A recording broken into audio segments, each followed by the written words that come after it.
안녕하십니까, 홍쌤입니다. 주식보다 기업, 오늘의 강의 시작하도록 하겠습니다. 예, 이전 시간에 우리가 그 전문가들이 주식 투자를 할 때 주로 어떤 작업들을 거치고 분석을 위해서 보고서를 어떻게 읽는지 이런 것들을 보여드렸었는데요. 오늘은 분석으로 대상을 삼을 기업들을 어떻게 선정하는지, 즉 종목 선정을 한다 하면 이제 두 가지 의미의 종목 선정이 있죠. 첫 번째는 분석 대상을 고른다라는 종목 선정이 있겠고요. 두 번째 분석 종목 선정은 그 분석된 결과를 포트폴리오에 편입을 할 거냐 말 거냐를 결정하는 종목 선정이 있을 수가 있습니다. 그래서 종목 선정을 포트폴리오에 편입하는 그 종목 선정이라고 가정을 한다면, 사실상은 그것 관련돼서는 뉴스, 입소문 등의 주위의 모든 정보를 사실을 확인해서 선정을 해야 됩니다. 바꿔서 얘기하면 모든 정보의 사실을 확인하는 과정이 바로 기업을 분석하는 과정이다 라고 말씀드렸었죠. 예, 그래서 이제 그렇게 해서 결국 그 최종 동업자를 선정하는 방법이 되겠고요. 여기에서 기본 전제가 될 거는 개별 기업의 주가는 오를지 떨어질지 단기적으로는 예측이 불가능하면서, 기업이 또 망해버리면 주식은 휴지가 됩니다. 그래서 동업자를 잘못 선정하면 우리가 망할 수 있듯이, 동업자를 선정을 할 때 굉장히 신중하게 고려를 하지 않습니까? 그래서 그런 것처럼 기업을 골라야 된다라는 얘기를 강조해서 설명을 드리겠습니다. 일단 주가가 예측이 불가능한 이유는 주가에 가장 큰 영향을 주는 거시경제를 예측하는 것이 불가능해요. 왜 그러냐면 최근에 그 거시경제 전문가들이 자신들이 왜 틀렸느냐라는 것들에 대해서 답변하는 걸 보면, 우크라이나 전쟁을 누가 예상할 수 있었겠느냐, 뭐 이런 얘기를 하죠.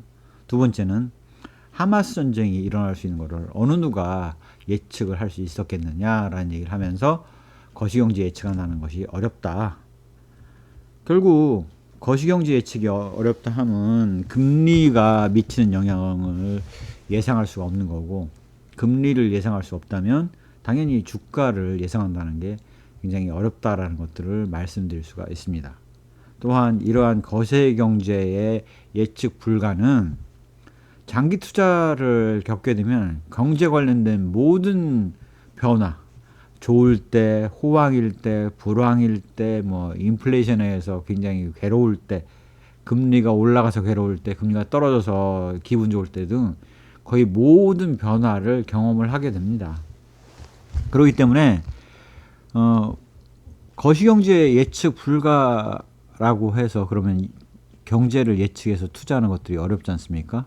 그러면 우리가 해야 될 것들은 거시경제의 불확실한 상황에서도 살아남을 기업을 일단 골라야 되고, 또한 그러한 기업 중에서 살아남을 기업 중에서 앞으로 성장을 꾸준히 해나갈 수 있는 기업을 고르는 것이 대단히 중요하다는 것들을 말씀드릴 수가 있습니다.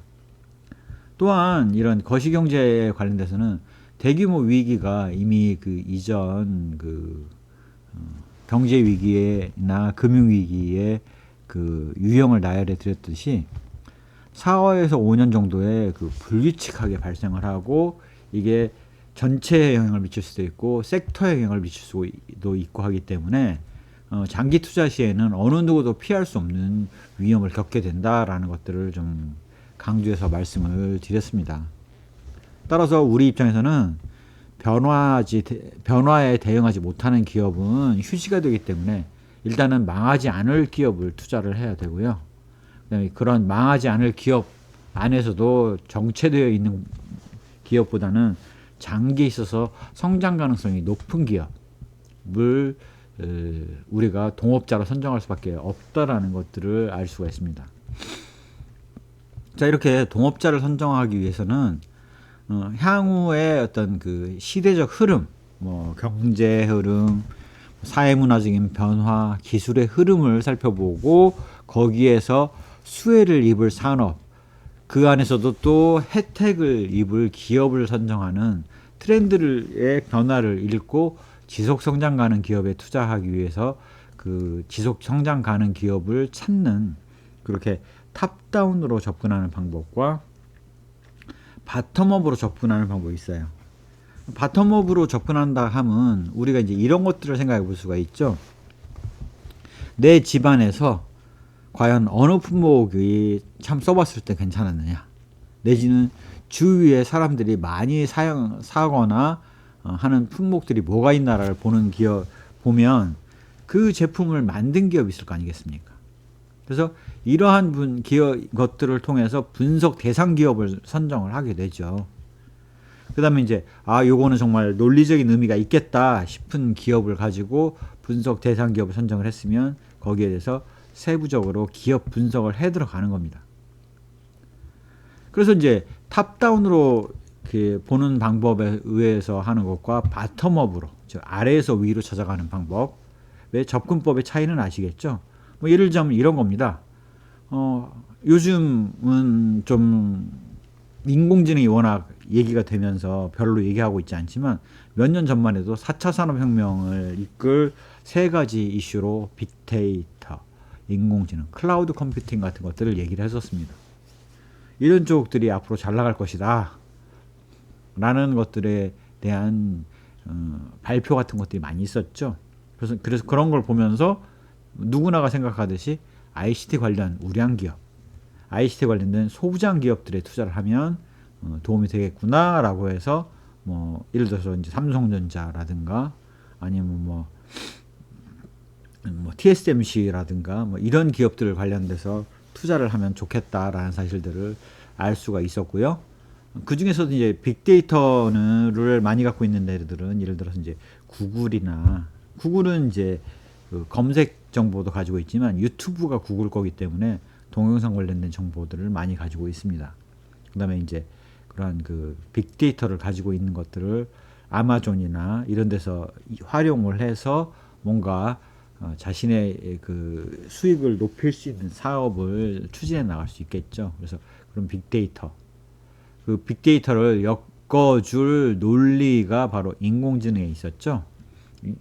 딥러닝이라는 것들을 통해서 인공지능을 활용하는 방법들이 있었을 거고요. 그러한 인공지능에 접속하기 위해서는 클라우드 컴퓨팅이 필수적이었다라는 사실들을 우리가 알 수 있습니다. 예를 들자면 챗 GPT에 접속을 해서 질문을 하게 되면 챗 GPT는 빅데이터를 기반으로 딥러닝을 했지 않습니까? 그 결과에서 우리가 질문을 하면 서버에서 처리를 해서 우리의 단말기까지 보내주는 클라우드 컴퓨팅이 이용되고 있는 것이다 라고 볼 수가 있겠죠. 그래서 이렇게 탑다운으로 찾아서 관련 기업들을 찾아보고 관련 기업들에서 수혜를 입을 만한 기업, 그 중에서 사람들에게 알려지지 않은 기업을 찾았다면 돈을 많이 벌 수 있었겠죠. 뭐 예를 들자면 예상외로 뭐 엔비디아를 샀다면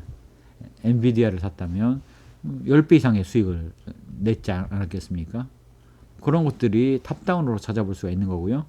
그러면 이제 기후 위기가 오면서 환경 변화가 오다 보니 앞으로는 내연기관차에서 전기차로 전환에 들어갈 것이다 라는 사실들을 전문가들이 이야기들을 많이 했었습니다. 그러다 보니까 테슬라를 파는 사람, 테슬라 주식을 추천하는 사람들은 전기차가 앞으로 잘 나갈 것이다. 전기차의 원가 중 40% 정도를 차지하는 2차전지가 앞으로 잘 나갈 수밖에 없다. 그다음에 전기차가 되면서 자율주행이 강화가 될 거고, 그렇게 하기 위해서는 카메라와 같은 소부장 제품들이 뜰 수밖에 없다라는 얘기들을 하고 있죠. 그래서 그런 부분들을 우리가 세부적으로 조사를 해볼 수가 있을 겁니다. 물론 현재 테슬라가 잘 나가지만 앞으로도 더 계속 잘 나갈 수 있을지는 꾸준히 팔로우업을 하면서 분석을 해봐야지 알 수가 있겠습니다. 왜냐하면 기존의 전통적인 내연기관차를 생산하던 자동차 회사들이 아직은 전기차에 그렇게 열심으로 하지 않다가 점차 경쟁을 치고 들어오는 구조로 들어와 있거든요. 그래서 그거를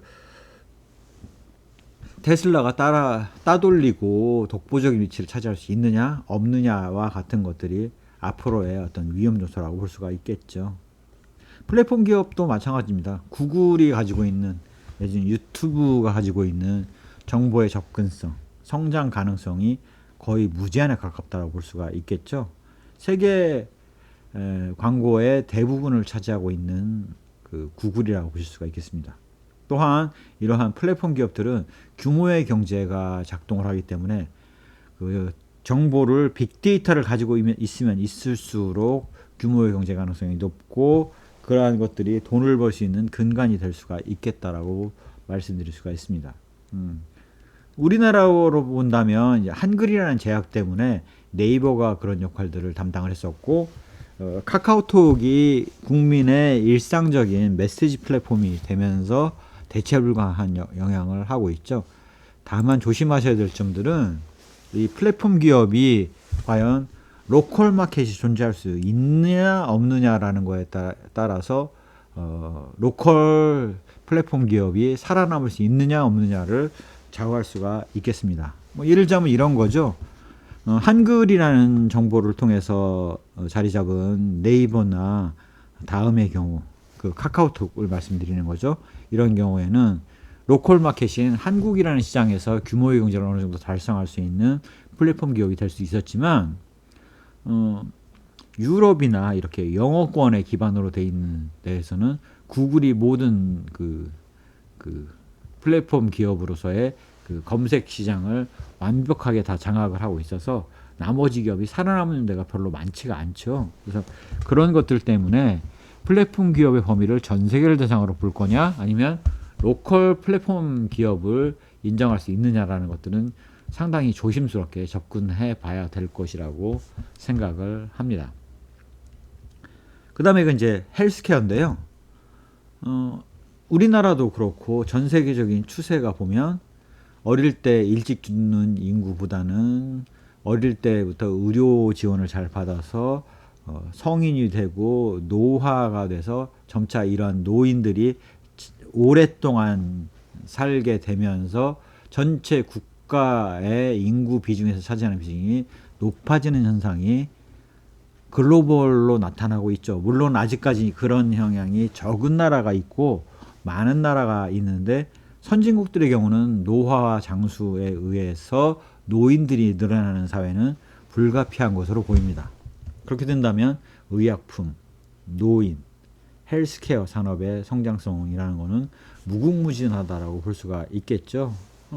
바이오 기업들에 있어서는 그 각각의 제품에 대한 이해가 쉽지 않기 때문에 일반 투자자들이 접근하기는 쉽지 않지만 제대로 그런 바이오에 관련된 내용들을 잘 알고 있다면 좋은 바이오 기업을 선택을 하거나 아니면 노인들에게 있어서는 필수적인 의약품들을 생산하고 전 세계를 대상으로 유통하는 기업들을 생각하게 보실 수가 있습니다. 뭐 예를 들자면 이런 거죠. 노화가 진행되면서 고지혈증, 고혈압, 당뇨에 관련된 약의 수요는 꾸준히 증가하고 있죠. 그다음에 이제 노화되면 그 관절도 아프고 그다음에 병 치료를 해야 되는 것들이 많지 않습니까? 그래서 그러한 의약품들에 대한 수요는 좀 생각을 잘 해보셔야 될 것 같습니다. 또한 그런 의약품 말고도 노인들이 과거에는 그 헬스케어 쪽으로서 내지는 이런 그 체력 관리 같은 것들을 하는 것들이 쉽지 않았는데 이제는 정말 그 나이 드신 노인들이 자신의 건강을 신경을 쓰는 건강이나 아니면은 운동 관련된 부분에 있어서의 그 주요 고객이 되어 가고 있죠. 그래서 그런 부분들을 접근할 수 있는 부분에 있어서도 좀 생각을 해 보셔야 될 것 같고요. 그런 거 말고도 노인들이 늘어나면서 1인 가구로 살아가는 그 노인들이 많이 늘어났지 않습니까? 결국 1인 가구인 노인들의 그 일상생활을 지원해 줄 수 있는 로봇이라든가 아니면 감정을 추스릴 수 있는 로봇 같은 것들이 점차 등장하고 있고 그게 나름 그 영향력을 행사를 하고 있는 것이 나타나고 있습니다. 일본 같은 경우가 그런 고령화의 노인, 돈 많은 노인들이 많이 나타나면서 그 노인과 치매를 막기 위한 대화를 진행하는 인공지능 로봇 같은 것들이 발전을 하고 있죠. 그런 것들을 통해서 그런 로봇들이 고독사를 방지하는 역할들도 하고 있기 때문에 그런 부분에 대한 수요는 점차 늘어날 수 있을 거라는 것들을 우리가 예상할 수가 있습니다. 이러한 큰 흐름을 보고 그 안에서 기업에 대한 분석을 통해서 적절한 기업의 주식을 보유하는 것들이 바로 그 탑다운으로 접근하는 방식이라고 보실 수가 있겠습니다. 그런데 이제 조심하셔야 될 거는 탑다운으로 접근해서 뭐 4차 산업혁명, ICT 관련 우량 기업 해놓고 나서 그렇다면 무조건 이 기업이라고 기계적으로 판단하는 것들은 대단히 위험하다라는 겁니다. 정말 그런지는 자료를 다 살펴봐야 되는 거죠. 이미 우리가 전문가의 주식 투자 방법에서 보고서를 읽고 그거의 의미를 해독하는 과정을 어떻게 거치는지의 사례를 보여드렸지 않습니까? 그래서 그런 것처럼 보고서를 읽고 재무적으로 이런 그 위기가 왔을 때도 버텨낼 수 있는지를 점검하는 기업 분석을 해야 된다라고 말씀드릴 수가 있겠습니다. 또한 이제 바텀업에 있어서는 이 얘기를 가장 감명 깊게 한 사람은 피터 린치죠. 전설로 떠나는 월가 영웅들에서 아래에서 위로 찾는다라고 얘기를 하고 주변에 써봤더니 좋았던 제품 내지는 마트에 가서 잘 팔리는 제품이 무언지를 살펴보면서 인기 생산 품목을 생산하는 기업에 투자하는 방법을 피터 린치가 얘기를 했었습니다. 다만 조심하셔야 될 점은 그렇게 해서 물건이 잘 팔린다고 해서 그 기업을 무조건 주식 투자를 하는 게 아닙니다. 그렇게 잘 팔리는 기업이 있고 제품의 그 인기도가 높은 기업이 있다면 그 기업에 대해서 기업 분석에 들어가야 되고 이런 것들을 통해서 거시경제 위기를 버틸 수 있는지 위기에 대한 대응 능력이 있는지를 살펴봐서 괜찮을 때 한해서 투자를 해야 되는 거지. 옆에 스타벅스가 커피를 판다라고 해서 스타벅스 주식을 바로 사는 것들은 말이 안 된다라고 말씀드릴 수가 있습니다. 스타벅스가 잘 팔리는 걸 봤다. 그러면 스타벅스의 사업 보고서도 읽어보고 스타벅스에 관련된 기사들도 다 찾아보고 산업 전문가들은 어떻게 생각하고 있는지 스타벅스와 관련된 산업에 있어서의 그 내용들도 살펴보고 이런 것들을 통해서 스타벅스의 기업 내용을 살펴봤더니 정말 좋더라. 그랬을 때 투자를 해야지 스타벅스 커피가 맛있고 잘 팔리는 것 같으니 투자를 한다라는 것들은 어불성설이다 라고 말씀드릴 수가 있습니다. 특히 이제 이런 부분은 피터 린치가 사람들이 너무 그 책의 내용을 오해를 하고 있어서 제품이 좋으면 무조건 종목을 산다라는 걸로 오해해서 받아들이고 있어서 그거에 대해서는 그렇지 않다라는 사실들을 여러 차례 강조해서 설명을 한 적이 있습니다. 자, 그러면 결국은 바텀업이라는 것들은 우리가 주위에서 마트를 방문해 보거나 집 안에서 우리가 사용하고 있는 제품들에 대해서 직접 눈으로 확인해 보고 그것들을 통해서 골라낼 수가 있잖아요. 그럼 위에서 아래로 찾는 방법이라는 거는 쉽지가 않아요. 그럼에도 불구하고 결국은 우리는 그런 트렌드를 읽어야지만이 10배가 되는 주식 100배가 되는 주식을 고를 수가 있는 것이라고 말씀드릴 수가 있겠습니다. 자, 그러면 이 방법을 한번 설명을 드리려면 결국은 이 위에 탑다운으로 이런 방법, 그 기업을 선정하는 방법을 아시려면 이러한 것들을 말씀드릴 수가 있을 것 같아요. 이미 중급 분석 과정에서 말씀을 드렸던 것처럼 외부 환경의 요인들을 우리가 분석을 했을 때 생태가 기술에 영향을 미치고 기술이 사회문화에 영향을 미치고 사회문화가 경제에 영향을 미치고 이러한 경제가 정치 요소인 법제도에 영향을 미친다는 사실들을 이미 말씀드린 적이 있습니다. 즉 우리가 익히 알고 있는 정치, 경제, 사회문화, 기술이라고 봤을 때는 항상 가장 빠른 요인은 가장 느린 요인은 정치였고 그 다음이 경제였고 사회문화, 기술이었습니다. 여기서 중요한 거는 그러면 주식을 투자할 때는 어느 요소를 먼저 살펴봐야 되느냐라는 건데 법제도의 변화를 알고 그걸 놓고 주식 투자한다면 굉장히 늦습니다. 경제적으로 영향을 미친다 그러면 동행을 하고 있는 거예요. 결국 우리가 오르기 전 주식을 사기 위해서는 경제보다 앞선 사회문화의 것을 보거나 기술의 영향을 봐야 될 겁니다. 다만 조심하셔야 될 점은 기술의 경우는 기술이 떴다라고 해서 그게 사회문화적인 현상으로 영향을 줄 것이냐 말 것이냐가 전혀 다를 수가 있다라는 것들을 말씀드릴 수가 있을 것 같아요. 뭐 이렇게 이해를 해보시면 될 것 같습니다.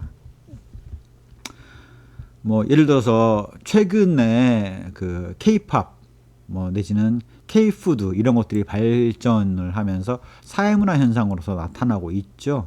그런 부분들이 그거에 대해서 이미 뜨기 시작한 지가 몇 년 됐습니다.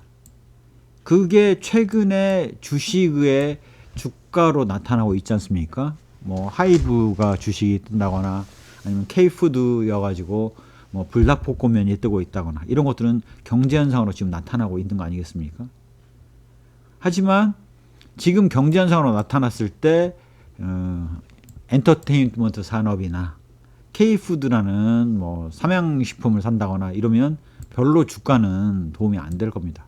이미 한류가 떴다, K푸드가 떴다, K팝이 떴다라고 했을 때 이미 그게 사회문화 현상으로 자리 잡았을 때 주가가 오르기 전에 주식 투자를 했어야 된다라는 거죠. 그래서 사회문화 현상이 되어 있는 요소가 과연 무엇이고 그게 아직 주가에 반영되지 않은 즉 경제적인 이득으로 나타나지 않은 산업이 있다면 그러한 산업 내 좋은 기업을 고르는 것이 오를 주식을 고르는 방법이다라는 것들을 말씀드릴 수가 있겠죠. 다만 기술의 경우는 이제 두 가지 사례를 엮어서 생각해 보시면 좀 생각해 보실 여유가 요소가 있는 것 같아요. 챗 GPT는 나오자마자 사회문화 현상이 됐습니다. 아이폰 같은 경우는 스티브 잡스가 발표하자마자 사회문화 현상으로 자리를 잡았죠. 그래서 그런 요소도 있지만 그 외에 수많은 기술로 떴다가 사회문화 현상이 되지 못하고 가라앉은 주식들이 너무 많이 있습니다. 뭐 예를 들어서 뭐 상온 초전도체는 몇 달 전만 해도 그렇게 뜨겁게 올라왔다가 그게 사회문화 현상이 되느니 안 되느니 하면서 사그라들고 나니 의미가 없었지 않습니까? 그래서 바이오 기업 같은 경우를 투자하실 때는 기술만을 바라보고 투자를 하시기 때문에 굉장히 위험해요. 무슨 얘기냐? 기술이 성공할 수 있을지 없을지에 대한 판단을 일단 할 수가 있어야 되고 그 기술이 성공했을 때 과연 사회문화에 영향을 줄 수 있는 요소로서 자리 잡을 수 있는지까지도 판단할 수 있어야지 주식 투자를 하는 것들이 그 도박이 안 되는 거고요. 그렇기 때문에 기술에 대해서 접근할 때는 그 기술에 대해서 사회문화 현상으로 진입할 수 있는 가능성을 파악할 수 있어야지 되는 겁니다. 그래서 기술이 떴다라고 해서 사회문화 현상이 안 되는 비율이 높기 때문에 10배거 10배 주식을 살 때는 아마 사회문화 현상일 거예요. 하지만 100배 주식을 살 때는 기술의 첨단인 기업 그 주식을 산다라면 그럴 수 있을 겁니다. 다만 확률이 낮기 때문에 일반인들이라면 기술에 대한 이해가 충분하지 않은 일반인들이라면 적어도 기술이 바로 나왔을 때를 바라보기보다는 사회문화 현상으로 되어가는 모습을 확인한 이후에 사시는 것이 도움이 되리라고 생각을 합니다. 피터 린치가 그런 얘기를 했었죠. 자기가 월마트를 살펴보고 월마트를 처음 나왔을 때 많은 사람에게 추천을 했었다. 그런데 믿지 않았다. 바로 그 당시에 월마트는 피터 린치가 얘기하는 월마트는 기술의 혁신 기술을 달성한 회사였다고 볼 수가 있습니다. 그 다음에 피터 린치가 또 그런 얘기를 했었죠. 월마트가 전국의 체인점들을 지점들을 개설한 시점에 자기가 또 추천을 했었다. 그때만 추천을 했을 때만 주식 투자를 했었어도 5배는 먹을 수 있었다라는 얘기를 하고 있죠.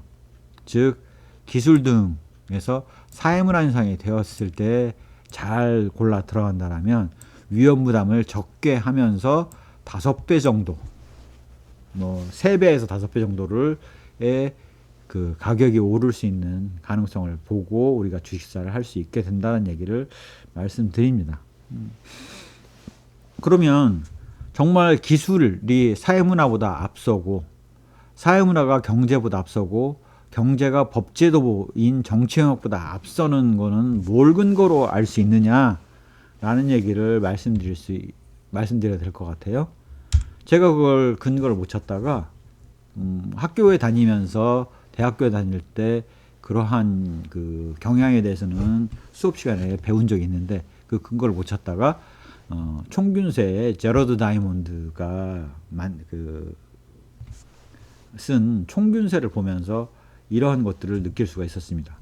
그분의 책 안에 있는 비옥한 저승달, 중국, 영국, 안데스, 아마존강, 중앙아메리카, 미국 동부에 이르기까지 각각의 지역에서 이러한 그 촌락의 형성 시기, 장무라의 도입 시기, 가축화의 도입 시기 해서 그 순서를 빠른 순으로 놓고 영향을 봤어요.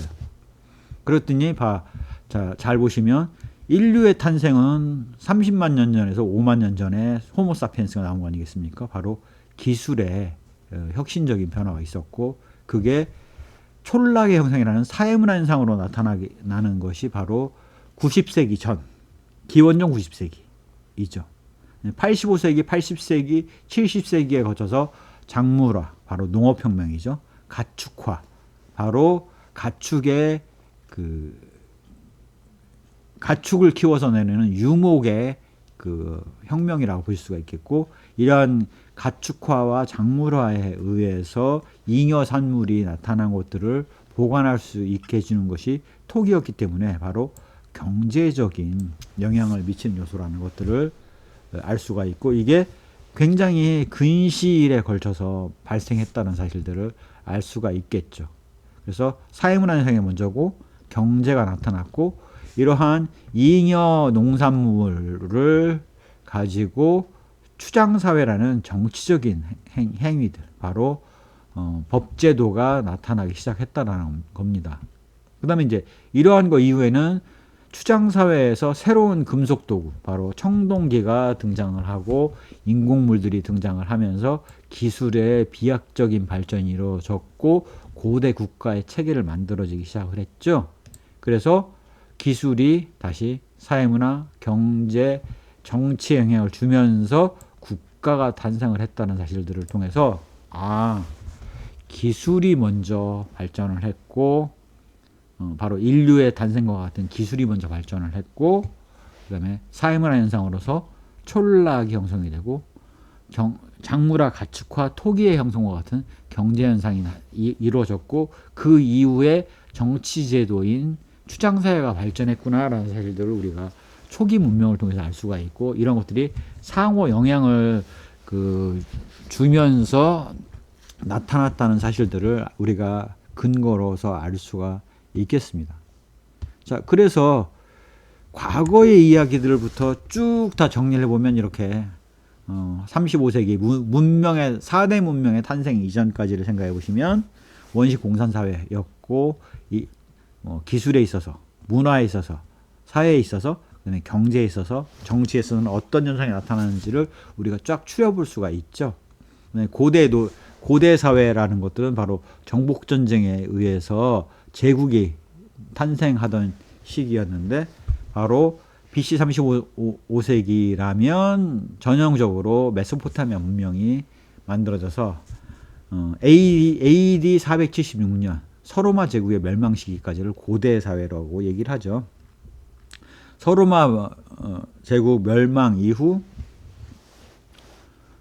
동로마 제국인 비잔티움 제국의 멸망까지를 우리가 이슬람 사회 내지는 중세 봉건 사회라고 보고 있죠.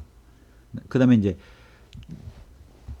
동로마 비잔티움이 멸망을 하고 각 유럽의 각국들이 각축을 벌여서 무역을 해외 무역을 진행하는 시대를 대항해 시대라고 얘기를 하고 있고요. 그때 나타난 현상들을 기술, 문화, 경제, 정치 이렇게 그 흐름을 보실 수가 있겠죠. 그래서 최근을 보면 바로 이러한 흐름이 나타나고 있는데요. 이거는 네 얘기 아니냐, 근거가 뭐냐 라고 말씀을 물어보신다면 이렇게 말씀드릴 수가 있을 것 같아요.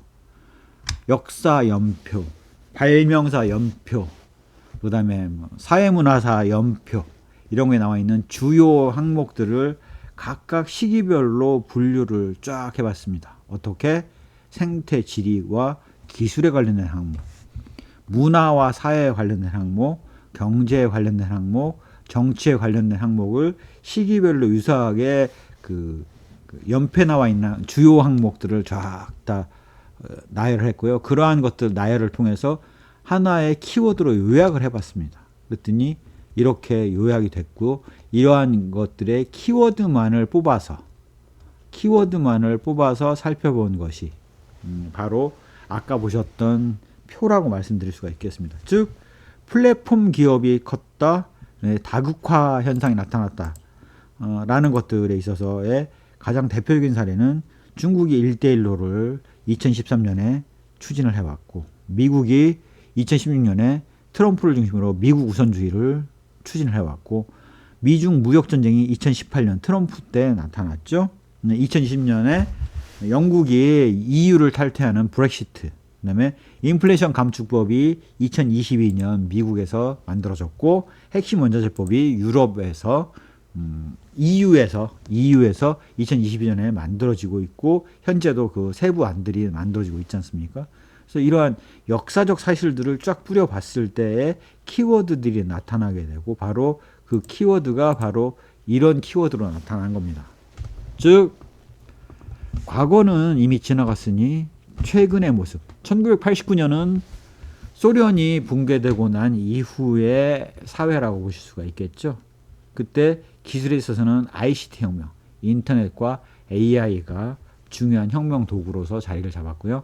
전술 무기는 바로 글로벌 호크와 같은 무인기가 등장을 하는 것들이었다라고 보실 수가 있겠습니다.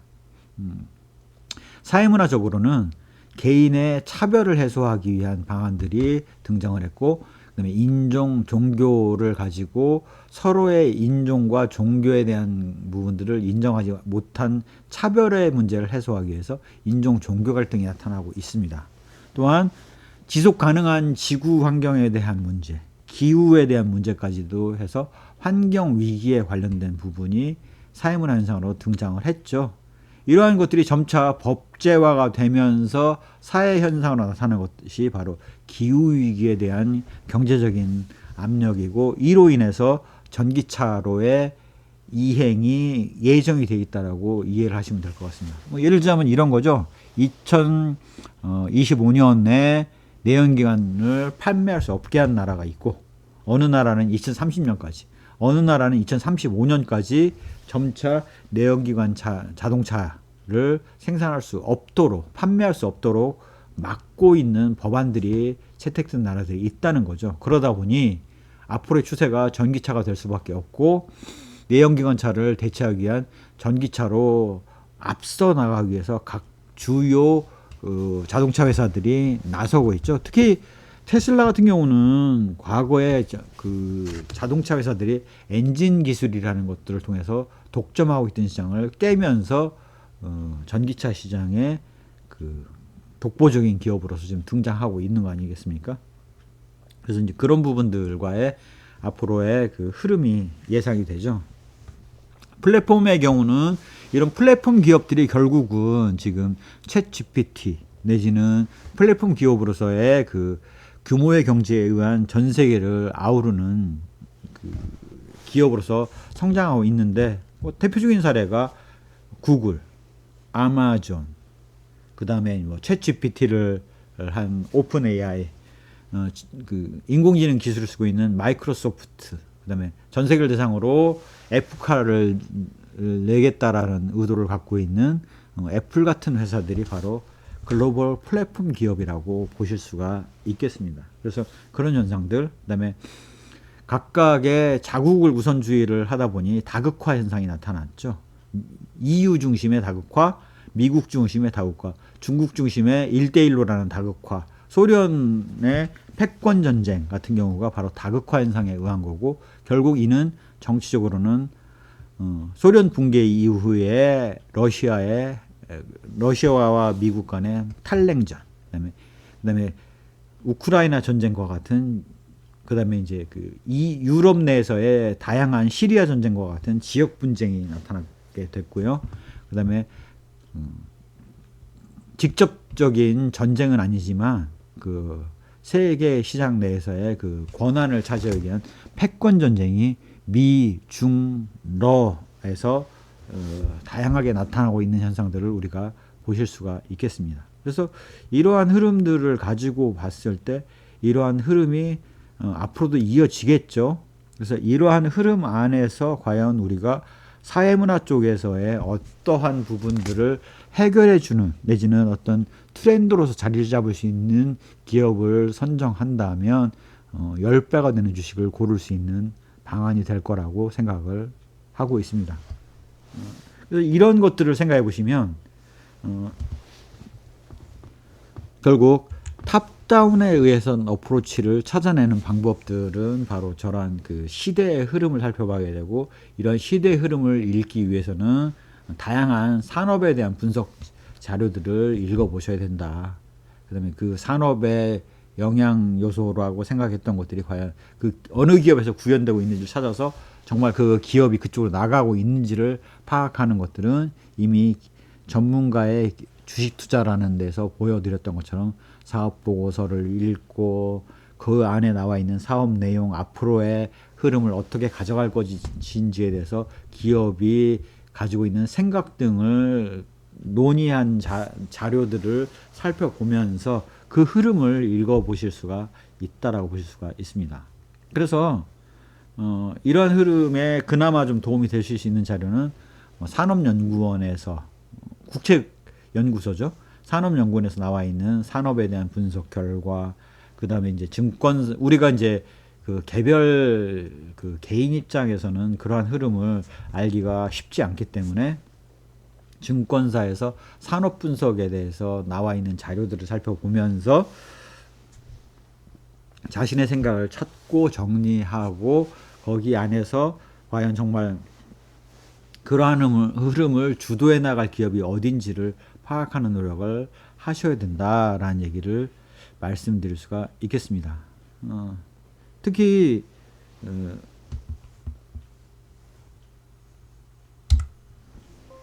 조심하셔야 될 점은 어느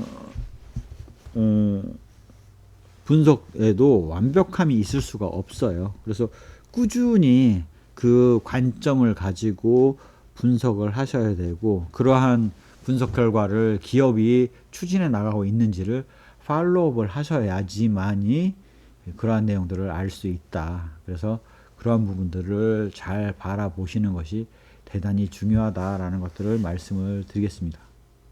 그래서 동업자를 선정하는 것들은 이런 것들이 좋겠군이라고 생각했으면 그걸로 끝내면 그거는 제대로 된 선정이 아닙니다. 그 이후에 재무제표도 살펴보고 정말 그 기업이 그렇게 생각을 하고 있는지 사업보고서도 살펴보고 감사보고서에서의 재무적인 부실이 없는지도 살펴봐서 대규모 위기가 4년에서 5년 정도마다 발생할 때에도 살아남을 수 있는 기업, 그 다음에 이런 시대적인 흐름에 대응하여서 잘 나갈 수 있는 기업을 선택해야지만이 주식 투자를 잘할 수 있다라는 것들을 좀 강조해서 설명을 드리겠습니다. 이제 전문가 과정이기 때문에 뒤에서 이제 그 기업 분석에 대해서 설명했던 내용들을 앞에서 끌어와서 필요하다면 좀 같이 엮어서 좀 시간을 두고 설명을 드리는 그런 수업을 진행하고 있고요. 제가 오늘 말씀드린 내용에 대한 이해가 좀 부족하시다면 초급자나 초보자, 그 다음에 중급자를 위한 강의를 했던 내용에서 관련 부분들을 좀 찾아보시면 조금 더 도움이 되실 것 같습니다. 제 강의가 도움이 되셨다면 구독, 좋아요, 알림 설정 부탁드리겠습니다. 감사합니다.